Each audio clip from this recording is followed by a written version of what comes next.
फवाद चौधरी का कहना है कि FIA ने दरख्वास्त की है शहबाज और हमजा को गिरफ्तार करने की इजाज़त दी जाए। सुप्रीम कोर्ट के बरवक्त नोटिस की वजह से ये मुमकिन हुआ है।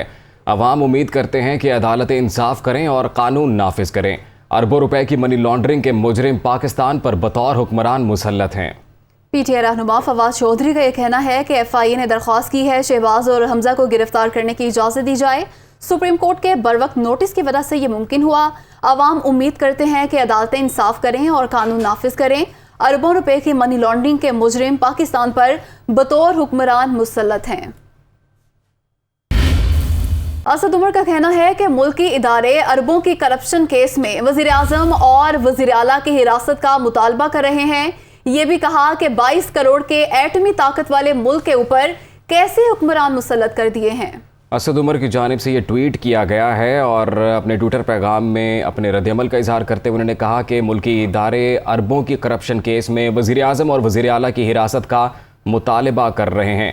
असद उमर ने यह भी कहा है कि 22 करोड़ के एटमी ताकत वाले मुल्क के ऊपर कैसे हुक्मरान मुसल्लत कर दिए हैं। आज चूँकि खुसूसी अदालत में कार्रवाई जारी है और FIA की जानिब से गिरफ्तारी की इस्तदा की गई है। इसी हवाले से असद उमर ने कहा कि मुल्की इदारे अरबों की करप्शन केस में वज़ीर आज़म और वज़ीर आला की हिरासत का मुतालबा कर रहे हैं।